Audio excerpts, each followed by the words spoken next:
Hello my astrology friends, this is Lada from astrolada.com and these are your May 2023 video horoscopes for the 12 signs. And this month is big, and the three big events that are happening is the lunar eclipse in Scorpio, after that Mercury turning direct, and Jupiter moving for the first time in 12 years in Taurus. We'll speak about each three of those events, how they affect each of the 12 signs, and of course the eclipse being the most important one will affect only those that have a planet within 2-3 degrees of the eclipse itself, but also whatever house it affects. But to know this, how exactly any of this will affect you, it's best not just to watch those videos, but to check your personal transits on my personal transit calendar, which I've created for you. It's for free every 7 days. It updates itself, or you can buy for $6 just a whole month to see absolutely all the transits that you have ahead, how each transit will affect you specifically. No transit ever affects another person in the world the same way like you, or at the same time, unless you have a twin born within 1 minute of you. Then no one else in the world will have the same influences at the same time like you. That's why your personal transits are so much more important than those general videos, which can still give you an idea, but more specifically, use that tool I have created for you. It's so affordable, and for most people use it for free. We have 70,000 approximately people using it daily. Anyway, let's look ahead, because what will happen with the 12 signs. Leo, Sun, Moon, or Rising, May 2023. Leo, this month starts with an eclipse in your 4th house around the 5th or 6th of May. And this eclipse, you might feel it more if you're Leo born in the middle degrees, 13, 14, 15, 16 degrees up to 17, because it will square your sign. But it's focused predominantly in your 4th house and the 10th house, because the sun of course is in the 10th house there, with the north node, and the moon is with the south node here, and Uranus as well. So there might be some sudden changes on this axis of home and career for some of you. It doesn't always work like that. It doesn't mean, oh, Leos might be changing home or career now, but especially those degrees that are more activated, they might feel it. Or if you have your midheaven or 4th house cusp around the 14, 15 degree of Scorpio or Taurus. Again, if you want to find this out, the personal transit calendar will show you if this eclipse specifically activates you. If you want to use it, I'm putting a link below this video to go to my personal transit calendar that I've developed for free for you. Well, what does it mean, this eclipse in the 4th house for some of you? It can be some endings, because this eclipse is a bit about putting an end to something. Full moon is something coming to an end, completing with the south node to complete, maybe ending a place of living, or ending some project at home. You've been doing something, building, whatever. It's coming to an end over the next 1-2 months. Or there might be ending of a relationship, or parent, saying goodbye to a parent in extreme cases, because Scorpio is involved. Sometimes eclipses in the 4th house, especially if it's on the cusp of the 4th house, for some of you can be saying goodbye to a parent, or just saying, enough, my family is toxic, I'm moving away from them. Or doesn't have to be toxic, like, oh, I've lived enough in this state, or doesn't even have to be family, I've lived enough here, it's time for me to move on. So over the next 2-3 months, some of you might have like ending of one place and a new place coming, saying goodbye to a place. But the south node is also the past, and 4th house is the roots as well. And eclipse there can be something important, finding out some important secret, or reconnecting to your roots, to your past, to your country of origin, or some secret about your family or extended family that comes out of the closet. And that helps you resolve a psychological trauma, that helps you resolve certain patterns that have been repeating in your life, and you suddenly realize that it's due to ancestral karma, to ancestral pattern. So they can be unraveling of family karma. They can be releasing of family karma as well, something that you've been tied to, something that you've carried around, or maybe some trauma that happened to you in early childhood, which is the house of the 4th house, due to nurturing or due to a parent or whatever circumstances that you've been carrying. And the south node eclipse allows you to excrete it, to release it. It can be a bit of a psychologically intense time, emotionally kind of triggering and emotionally extreme, but this release can be volcanic sometimes, but the ultimate result is healing. This release of feelings can be facilitated by psychologists, or it can be spontaneous. I cannot tell you how it will happen, or it might be triggered by a communication with a family member, or just spontaneous realization and deciding to cut connections with certain family patterns.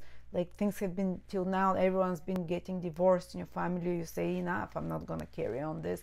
Or everyone's been obese in your family or has diabetes, and you're like, enough, I'm stopping this karma now. And you know, taking more releasing. Of course, the Scorpio energy is very much about releasing with the South Node. But something will change in your psychological and emotional attachments to family members or situation in your family. Sometimes something around the circumstances in your family can change. Buy a house, sell a house, family member, new, coming, old, you know, old going, new coming. Or it can be some psychological release of the past as well, and just remembering memories from the past that become clear, and finding out something about your family. But of course, this eclipse also affects the 10th house, so there can be some important developments with your career there, and you'll see this month is very much about this axis of family and home and the world. And some of the most other important events are definitely happening there in the 10th house. And on the 14th, Mercury is turning direct in your 10th house.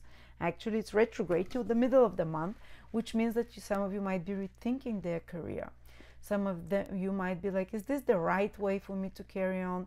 And especially if you're not in the right career, you'll become aware of certain facts and circumstances that or something like it keeps being blocked, or something gets brought up in a conversation that makes you realize that you're not in the right career, makes you realize that there is other options as well. Maybe Mercury retrograde helps you explore other options about your career and your world and society, because retrograde Mercury wants to see things from a different perspective. So maybe it's time now to exactly that's what you're doing this month till the middle. Or if you're in the right career, you just, there's maybe some need to adapt there because there's some changes happening, need to learn something extra, to do some extra efforts to redo a career project, or to use your mental skills with 3 times more effort, for example. And that can be, that might mean that you're putting 3 times more efforts in working on something, 3 times more efforts on writing, speaking, communicating, you know, or changing something there, the routines at your work environment, or that something is changing in the so you know that you have to put extra efforts. And even if it's complicated or delayed or blocked, when Mercury turns direct after the 14th of May, you start seeing the good results of those extra efforts, and you start seeing that, oh, it's great that this problem happened, I fixed it now and I'm at a much better position. Or, oh, look at that, I've shifted something here with my career and so much better now. For someone else, it can mean the coming back from a new old work opportunity or old work project during Mercury retrograde that you pick up on and start doing it again. But again, if there's any problems or complications with authority figures, with bosses, in communications with parental figures as well, while Mercury is retrograde, once it turns direct, everything comes back to normal, things are fixed, you know, unless during the retrograde period you took the decision that, okay, this situation is not sustainable, I'm not getting along with my bosses, this is not the right career, this is not the right project, I'm done with it. Sometimes the retrograde period might have been just to realize that it's not for you, because you see it from a different perspective. But if it was just to correct it and make it better, when it turns direct, after the stresses of the extra efforts and after the stresses of the correcting of the problems, things starts moving even better than before. And sometimes I've seen that someone just has very mercurial work around that time, that they have to put a lot of efforts, like writing, speaking, communicating, negotiating, administrative work, emails, whatever. And when reports, sales, I don't know, and they're redoing it, they're putting the extra effort, and then Mercury turns direct and they see the results of it, and things are not so stressful anymore, they're more relaxed, they're completing it. Then the other big event, guys, Leos, is that Jupiter will move on the 16th from your 9th house to your 10th house for the first time in 12 years. So May the 16th till May 2024, for 1 year, Jupiter, the planet of growth, of opportunities, will be in your 10th house, the most visible house. Especially if your midheaven is there, there can be a big promotion. But even if it's just the 10th sign from your sun, you can start hoping and dreaming bigger about your career over the next 12 months. There can come a career opportunity for you, a new, better job, or more authority, or more responsibilities. Jupiter can just expand their responsibilities in your life. And it can give you more confidence to take executive decisions. I've even seen it sometimes for people who are unemployed. Jupiter enters their 10th sign from the sun or from the ascendant, and they become more confident with their worldly actions. They become more confident taking, going after things they want, you know. But usually, if you want to make an impact on the world, if you're such a person that goes after career, this is a time when you can really do big strides in that direction. Like sometimes I've seen people, you know, do an internship or whatever that takes them in the right direction. Or if you've studied something while Jupiter is in your 9th house, now you can incorporate it in your career to expand it, to make it more all-embracing, and your reputation can improve as well over the next 12 months. Interesting for me, I've noticed, especially from the ascendant Jupiter in the 10th house, and Trifon also noticed it, and you will not read it anywhere in Western astrology, pregnancies and children. Jupiter rules children, and this is an angular house, and it's pivotal house there. He always said when there was something being born, like baby kittens or friends having babies, whatever, his 10th house would be activated. And I remember Jupiter was in my 10th house when I gave birth to my daughter as well. So just throwing this out for some of you. Your status can improve, you can become more visible. I remember I had amazing success with my career when Jupiter was in the 10th house. I was loving it. I gave birth, and next day I was doing video, and I was full of ideas what to do. And I was like, you know, go, go, go. It's exciting. As well, some boss figure can appear in your life. Jupiter, that is benefactor, a bit overwhelming, of course. Jupiter is a huge planet. Can be larger than life, but someone who believes in you, who pushes you. Also, hopefully it can improve relationships with father figures or authority figures, boss figures, or even you can ask for some help from institutions, organizations, governments. Governments can do something that is in help for you as well. But usually that is just an angular house. When it's triggered, even though it's going to square the sun in Leo, it still feels expansive as opportunity for growth. When I had Jupiter in the 10th house from the 10th sign from my sun, so if your sun is in Leo, my business was growing and it was doing really well, and I was very visible figure. That was, it's, you know, there are always ups and downs and slumps, but definitely Jupiter in the 10th from sun and in the 10th from ascendant were powerful times of growth. Or if you don't have a career, you can figure out what you want to do. Jupiter can definitely bring, if you've been stay-at-home mom, now it can be time that you start working again, for example, or find something that, even if it's not about working, to contribute to the world that you find meaningful, because the 10th house is our worldly actions. What can we contribute to the world, and so on. And also something new opportunities can come in your career, which if you implement to learn for knowledge. So if there is any Jupiter is planet of knowledge, any possibility to study something, to learn, that will expand your outreach in the world and your influence and impact on others. Jupiter rules your 5th house, goes into the 10th house. That's interesting. The 5th house is the 8th from the 10th. When the ruler of the 5th gets there, this can be a time when 8th house is the death of something and the rebirth of something new. So it can be the death of one career and the rebirth of a new one as well, like a crisis in a certain career which puts you on a new career path.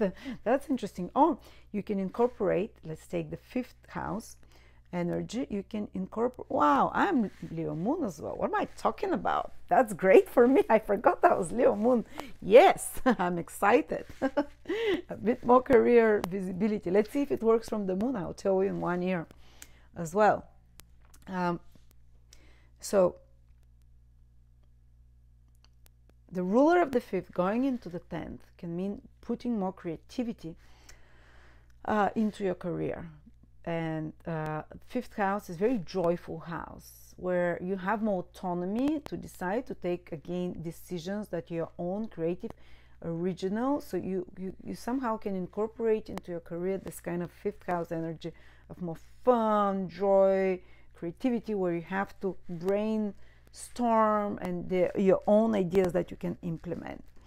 And Jupiter also rules our 8th house. Oh, interesting. Again, another 8th house theme. There is again this theme of 8th house is something to change suddenly, connected to the career. So your social status, I think it can grow suddenly, you know, but also 8th house has a bit of a theme of crisis that can come, and that crisis to transform somehow. The 8th house is transformational, to transform your career. The 10th house is the father, connected to the 8th house of transformations and crisis or death. I hope not, but you know, just throwing out ideas there. Or for some of you, it can be very good for career connected to the 8th house or 5th house. Creativity, children, 5th house, education. It's wonderful for such things. Creative careers or 8th house careers, astrology, the occult, emergency, anything to do with psychology, anything to do with life and death situations, anything to do with other people's resources and money that you can put in your career, or stock market and investments as well. Can be important developments there for you. Okay. Is that it? No, Mars is entering. So we talked that the 4th house can be activated. This 10th house is very important. So whatever you've been editing there, after the 14th, it starts running smoothly. If there were some delays at the work project, then Jupiter comes there, sorts out everything with your career, starts moving really good and smooth with prospects and opportunities. And last but not least, Mars enters your sign, our sign, from the 20th of May, and will stay there till the end of July. Sorry, till the end of June, so for a month and a half. This is big. Mars enters our sign once every 2.5 years. So it will rejuvenate us. I think this month is very visible for you with so many planets in the 10th house. You're up there, you're doing things, you're productive, you're proactive, you're getting things done, you're using your willpower. But when Mars enters your sign, even more you feel empowered with willpower. And if there were things that were undermining your willpower till then, with Mars in the 12th house, so if you were fighting with your inner demons, the battle comes out from the subconscious, comes very much front, gives you the upper hand, the will, if you're fighting with some inner demons or with some secret enemies as well. The 12th house rules enemies, someone, either your own inner demons that are trying to undermine you and self-sabotage you, or other people that are, you know, things that, or they necessarily doesn't know, it can be someone, you know, that some animosity ends with someone, or someone who's been trying to undermine you, it ends after that. But if you've been trying to do things and it feels like it's out of your reach, or it feels like you're throwing things down the drain, or your efforts are being wasted in the wind, well, when Mars enters into your 1st house from the 20th, definitely you'd feel a lot more in control of your own actions. And Mars rules your 4th house, and Mars rules your 9th house. So Mars actually is a very good planet for Leos because it rules 2 fortunate houses, angular and trinal house. It becomes Raj planet, Raj Yoga planet, planet of Even though it's Mars, it becomes a lucky planet for you. Entering your sign, this activates the luck for you for a month and a half. It energizes you, especially to pursue with vigor your ideals, to travel as well, the rule of the ninth and the first, to study something, to teach higher knowledge, to fight for what you believe, making you more noble as well, for your vision, and making you more initiative, definitely. To have 9 houses inspirations, 4th angular house, Mars is also a rule of an angular house, is action. So going after your inspirations, acting on your inspirations. Not just many people have a good idea and don't do anything about it. Well, you're having a temporary combination of having a good idea and acting on it. Not just leaving it there, you know. Of course, you can become a bit abrasive. People can find you a bit obnoxious with Mars in your first house. I know, you know, like Donald Trump is Leo with Mars in the first house in Leo, and he comes off very abrasive. I mean, people love him, people hate him, but his manner is not easy, you know. So you might feel a little bit like that, but sometimes it works for your best, because Mars is a good planet for you. To be more pushy, to be more, to tell things as they are, to speak your truth, and you'll be saying it, and actually you'll benefit from it. Well, Mars also rules your 4th house. Being in the 1st house, you can be active, something to do with family as well. Again, we see this theme. You can be very active, but in a lucky way, because Mars is also the rule of the 9th house, with property, with doing something together with the family that feels joyful, excitable. Such activities after the 20th of May. But of course, you have to be a bit careful for accidents and arguments and fighting with others, because after all, it is Mars, and that might be fighting with family a little bit more, because it's the rule of the 4th house, and fighting about your beliefs, because you're just pushing them in other people's faces. But you look confident after the 20th, you sound confident, you act on things more, you get things done. Just be careful for accidents, injuries, and such kind of stuff. So thank you so much, and yeah, see you next month.